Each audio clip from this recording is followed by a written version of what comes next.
Thank you. Thank you, Chairman Sir, and thank you, organizing team of this Khandelwal Science Stage Show, to have given me this opportunity to present something in this series. And it reminds me the visit of Professor Khandelwal in late 1980s to my house in Patna, and he stayed with me for some 24 hours or so. And in the morning, when I prepared hot water for his bath, and he saw the heater that I made from the things which were available, some tin lids of some boxes and so on, he was very happy, and he remarked that yes, the house of a physics teacher should look like this. So, okay, not going into that memory lane further, let me present this science show. The most important feature in a stage show, I believe, is the element of surprise. If it is a classroom demonstration, if I am trying to teach some concept of physics, the story is different. But if it is a stage show, then this element of surprise is the most important thing, should be there. And I have chosen some experiments with that only. So my experiment starts here. I have a polythene bag in which there are two plastic sheets. I'll just take it out and then you will see it more closely. But there are two of them, and I am taking these two sheets out of this bag. And now you can see the two close. Now you can see them closely. There are two clean sheets. If I put it this way, it's still clean. And if I rotate one of them 90 degrees, then everything becomes blackish. So that's the sheets. That's the property of the sheets, polarizer sheets. Now the experiment is that I take my polythene bag, put one of these two plastic sheets inside and one outside, and you see what happens. One of the polarizer sheets is inside this polythene bag and one is outside. So you see a beautiful colored strip. So from where this color is coming, some greenish bluish strip there. And this is the place where this polythene bag has glue for sticking. Alright, so let's go ahead. I will be rotating this polythene bag, one wall of which is between these two plastic sheets, these two polarizers, and you see what happens to that entire polythene bag wall. Now I'm rotating this plastic bag, this polythene bag, and see how the colors are appearing. Look at the beautiful color it is here. Look at this beautiful color, this sky blue type of color, from where this color is coming. My sheets are colorless. Polarizer sheets are colorless, or light, very light brownish color. And my polythene bag is definitely colorless. But in this particular orientation of this polythene bag, you see this beautiful sky blue color. And let's rotate it further. I am rotating it further, and you see the color is fading. Here the maximum, and it fades both ways. I rotate it this way, the colors fade. It becomes very clean here. And rotate it further, it again becomes colorful. Okay, so that's one. Next, I cross the two plastic sheets, the two polarizers. So light is not coming through both of them. Again, one in the bag, one outside the bag. See the strip color changed. Strip color is now changed, and see the color of this bag itself in this orientation. What a beautiful golden color appearing. Okay. And the strip color itself is also very beautiful. So that is the game of polarizers and polythene sheets.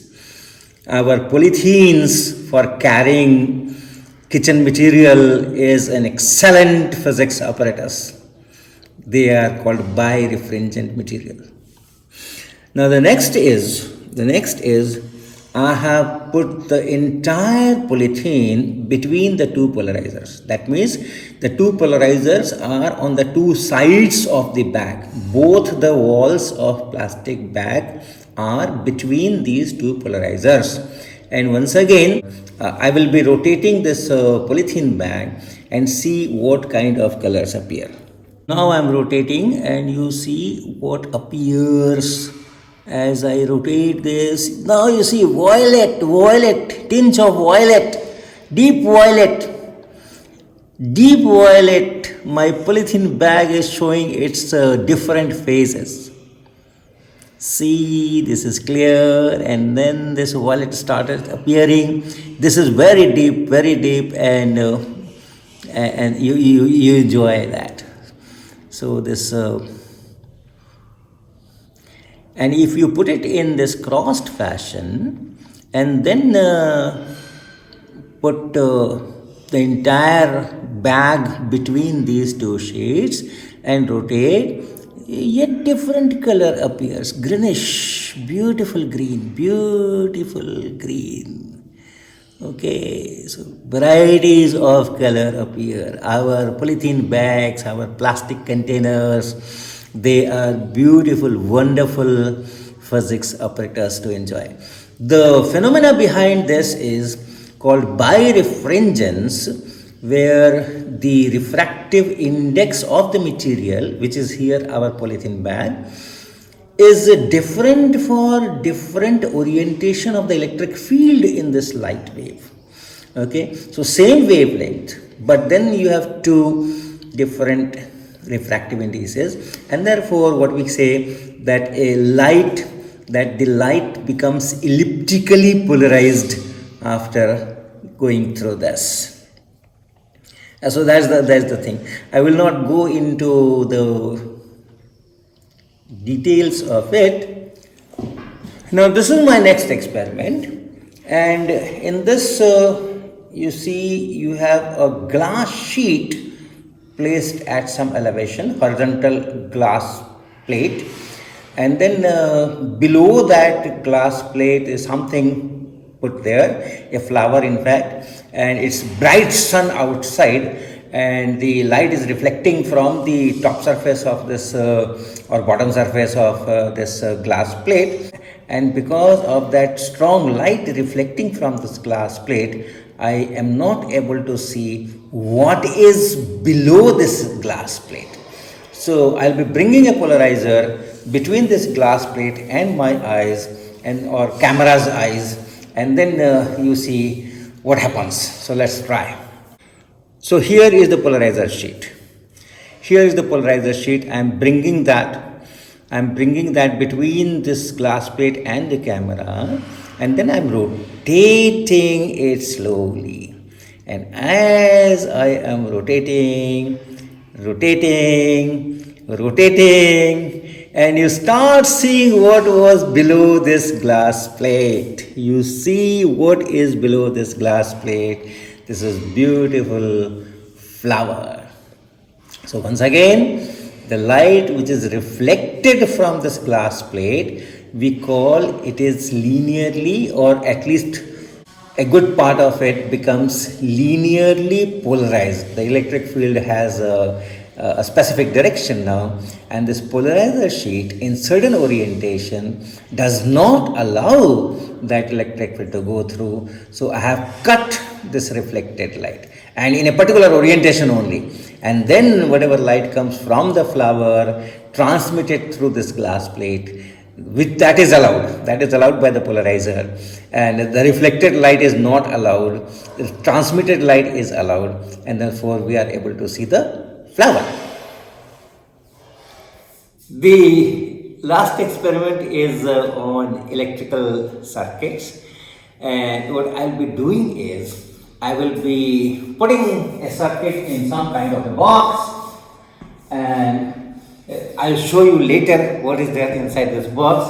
But then you have 2 points inside the circuit, the sound circuit here, and when I switch on the circuit, there will be a switch here. I will be switching on this circuit, and here I will be using a voltmeter. Now my voltmeter is a special meter, computer interfaced, so that I can measure millivolts kind of potential differences. That's the only difference, otherwise it will be just a voltmeter. And then I will be measuring the apparently what is the potential difference between this point and this point. And the game is that these wires, the positions of these wires, okay, the orientations of these wires, they will decide how much is the potential difference between these 2 points. So let's enjoy the experiment. So let me first show the voltmeter that I will be using. This is my voltmeter, and here are the 2 terminals of the voltmeter. So whatever potential difference is here, that will get measured.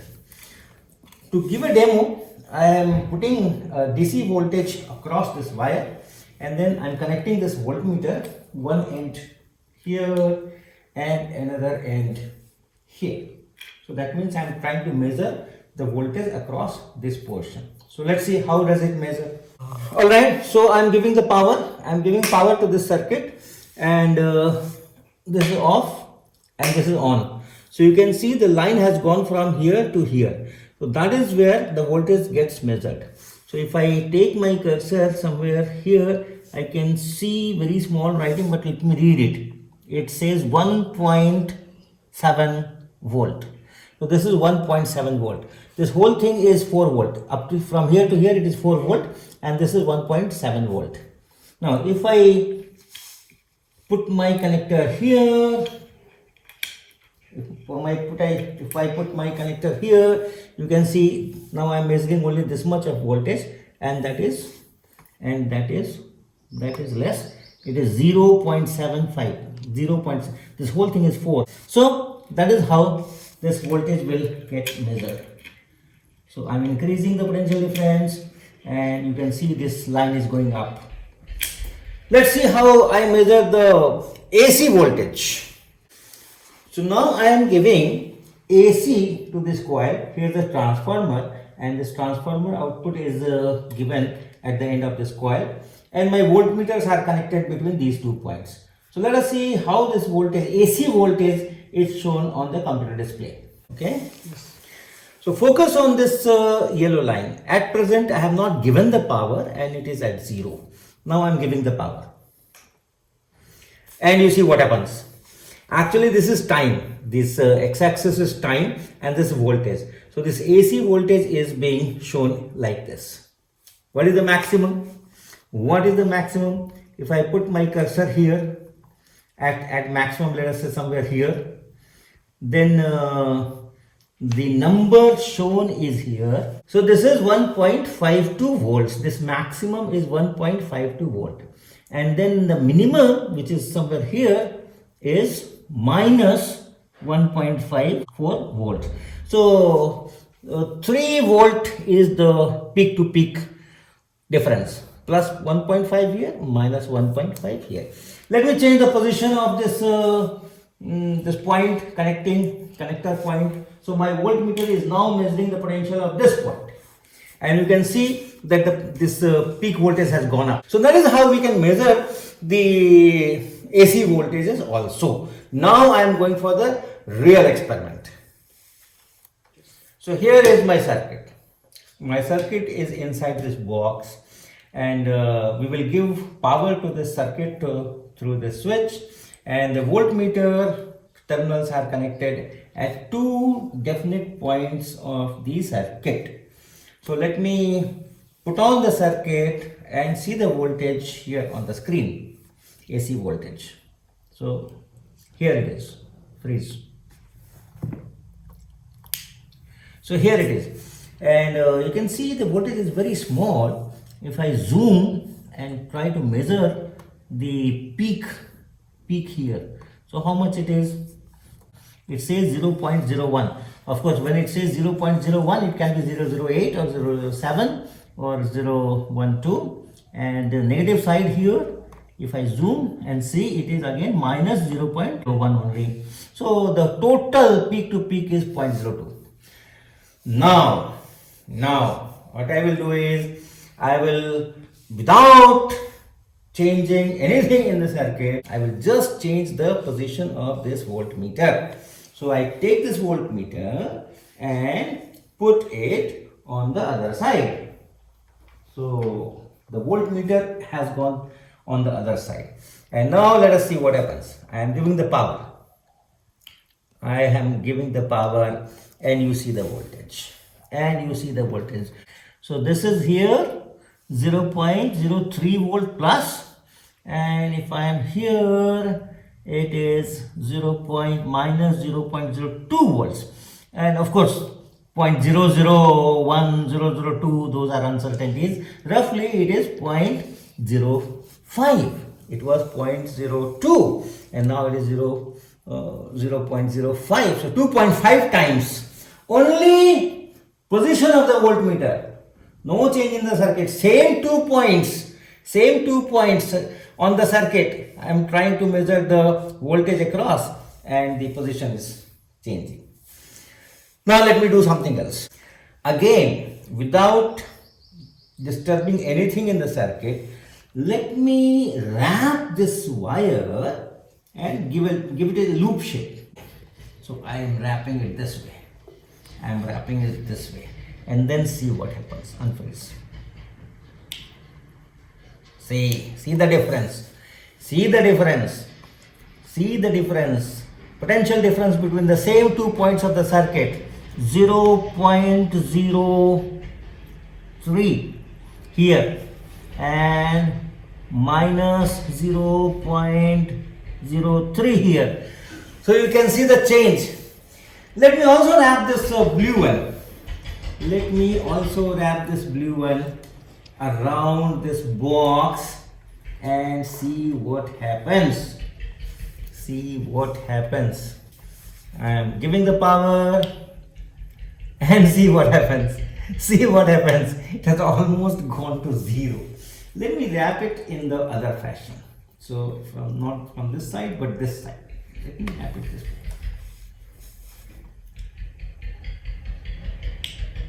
And see what happens. Now this point is 0.06, right? And this point is minus 0.05. See the huge difference. Only how this wire is positioned, voltmeter wire is positioned, that is deciding how much will be the voltage. So now I am revealing the secret, removing the box. What is inside?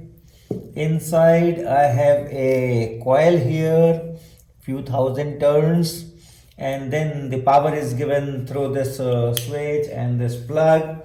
So AC current goes through this. Then these are cycle spokes. Magnetic field is created. It changes with time, creates an induced EMF, and then there is a circuit.